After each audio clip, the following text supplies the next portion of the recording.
Hello everyone, welcome to Jagran Public School Noida. This is your chapter 6 of science, combustion, fuel and flame.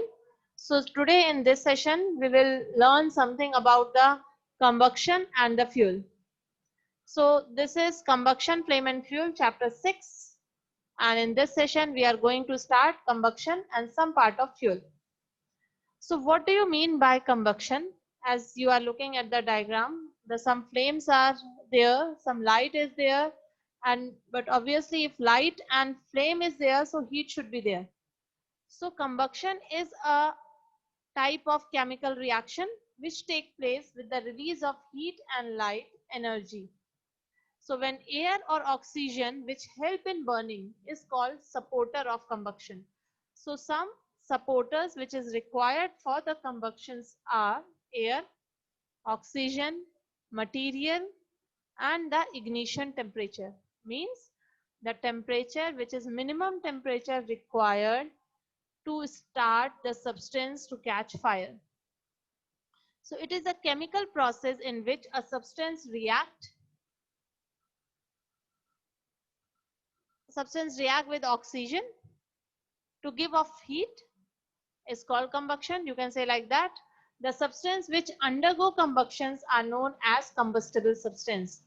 Not every substance catches fire. Okay, so the substance which is catches fire are called combustible substance, and the substance which doesn't catch fires are called uncombustible or incombustible substance, non-combustible substance you can say. Or combustible substance may also called a fuel. Sometimes heat is accompanied by light either as a flame or as a glow during combustion. So during combustion, when the substance catches fire, it can be in the form of flame, it can be in the form of glow, as coal burn with the glow. Coal doesn't produce flame. In every case, heat is produced when there would be a combustion. So fuel may be any form, may be solid, liquid or gas. Means combustible substance can be in the form of liquid, it can be in the form of solid, or it can be in the form of liquid. A combustible reaction may be written as, for example, charcoal burns in air to give carbon dioxide. So charcoal is basically made up of carbon. So when carbon react with oxygen, when it start burning, it release carbon dioxide and large amount of heat. So when charcoal or coal burn, it produce maximum carbon dioxide, that is called pollution, and large amount of heat. So this heat we can use to boil water in the power station and produce steam to turn the turbine. So this is the case of one combustion process, or you can say it is exothermic reaction. Exothermic means heat is released during this reaction. Similarly, methane burns in air forming carbon dioxide, water and heat. CH4 is a methane. When it burns, it produces carbon dioxide, water and heat in the atmosphere. So all these are the examples of combustion. What are the conditions necessary for combustion? We know that there are three conditions necessary for producing and sustaining combustion. Means combustion is not possible unless and until there would not be a combustible substance, supporter of combustion, that is oxygen, and attainment of ignition, you can say, or kindling temperature, that is called the minimum temperature, the starting temperature. So just look at the diagram. Combustion means there should be a fuel, oxygen should be there, and heat and exhaust, heat should be there. So all these things needed for the combustion: oxygen, heat, fuel, all the three things are needed for the combustion. Okay, this is a necessary condition. Without these three things, combustion is not possible. Now go with the next thing. So the thing which is called the substance. So substance can be fuel. So first of all, what do you mean by Ideal fuel. There is probably no fuel that can be considered as an ideal. Ideal means which is perfect, which you can say this is the best fuel. So we should look for a fuel which fulfill most of the requirement of a particular use. Means as depend upon your requirement, fuel is considered to be a ideal. For example, for the cooking person, ideal should be your petroleum gas, LPG. For running vehicles, you can say ideal is CNG. For producing electricity, you can say ideal is coal. So depend upon the requirement of a particular use, the fuel is considered as a good or a not ideal. But there is some characteristics of a good fuels are it should be cheap and readily available. It should not be of high cost and it is available in a large quantity and it is available readily, easily. It should be easy to store, means you can store LPG more conveniently, more easy than if I'm saying just go and store that amount of coal and go and store that amount of wood. So the fuel which is ideal, we can say it should be easy to store. It should burn at low rate and its combustion should be controllable. Means it should be burned at slow rate. That is not if we are going to cook a food for half an hour and whole the cylinder will be exhausted.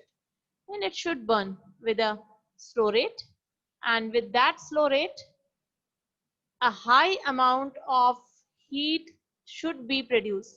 So it should be, that is called burn. It should be burned at slow rate and its combustion should be controllable. We can able to control its combustion. For example, we do not need a very high, we can say hydrogen gas is produce a high value of heat, but we do not want hydrogen in our cooking purpose. So the amount of heat we required for any particular things to do, that amount of fuel or that quality of fuel we needed. It should have low ignition temperature, means it can start burning with a very easy manner. So we can't say that cooking food on wood or coal is very easy because the ignition temperature of wood and coal is not very low. It should produce very small amount of residue and ashes. So we can say LPG is very good because it doesn't produce any kind of ash or any kind of residue. But if we burn coal and wood or cow dung cakes, it produces large amount of residue. So it is not considered as a ideal fuel. It should have a large calorific value. Calorific value means the fuel which produce a good amount of heat. Means if you are going to burn 1 kg of wood and in the similar manner you are going to burn 1 kg of LPG. LPG is considered in a kg. So if you are going to burn 1 kg of LPG, which will produce more heat, but obvious it would be a LPG. So the calorific value of LPG is more than the calorific value of wood. So calorific value is the amount of heat produced by a 1 kg of fuel when it get burned. It should not produce gases which pollute air. Yes, it should be environment friendly. It should not produce any hazards during transportation. Means transportation should be easy. Transportation should be convenient. It not produce any kind of hazards, any kind of mishappening in the transportation. Now the next one is your classification of fuels, how the fuels are classified. Just look at the diagram. Fuel is solid, liquid or gases. Solid fuels, the fuels which occur in a solid state at a room temperature.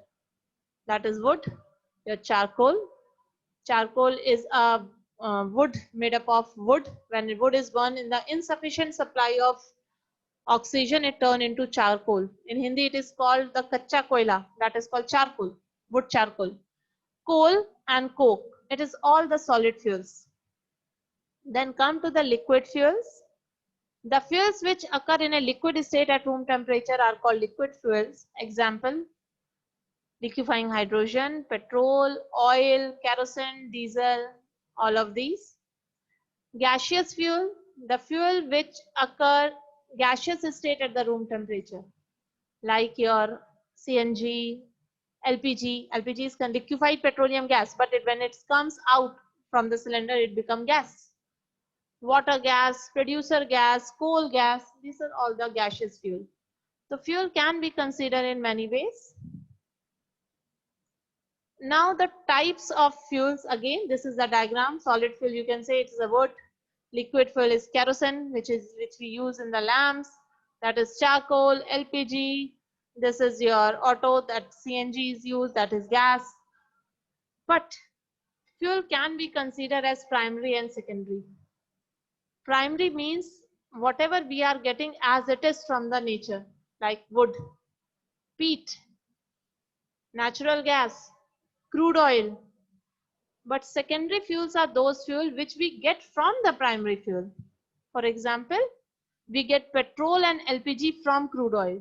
So petrol and LPG is the secondary and the crude oil is the primary. We get coke and charcoal from coal, that is peat. That is peat is a form of coal. So coal is a primary and the coke and charcoal is a secondary. Similarly, natural gas is a primary because we get as it is from the deep inside the ocean, that we did in chapter 4 or 5. But coal gas and water gas that we get from these natural gas is a secondary. So fuel can be considered as primary and secondary. And what is the calorific value? How we can define? See the chart. The amount of heat energy produced on completely burning 1 kilogram of fuel is called calorific value of fuel. The more is the calorific value of fuel, more efficient is the fuel. Just go with the chart. Calorific value of solid fuel. Cow dung is 6,000 to 8,000 kilojoule per kg. Wood is 17,000 to 22,000 kilojoule per kg. Now come to the liquid fuel. The maximum is petrol, 48,000 kilojoule per kg, and the diesel is 45,000 kilojoule per kg. Now if you go with the methane that is present in the LPG or in the natural gases, it is 50,000, more than petrol. Biogas is again just below the 50,000, but hydrogen is 1,50,000. So it is not considered an ideal because we can't use hydrogen in our cars, we can't use hydrogen in the cooking. This is a separate. This is another. We don't want that much amount of energy. That is 1,50,000 kilojoule. That we don't want. So out of all these, methane, that is your LPG, is considered as a ideal fuel because it is having a 50,000 kilojoule, or CNG is also 50,000 kilojoule per kg, both having a same calorific value. So now classification that we done, fuel that we done, types of fuel we done. So this is the end of your combustions and what are the types of fuel. Just go with the chapter and read out the chapter properly. And thank you everyone. We are going to end this session over here. Thank you and have a nice day.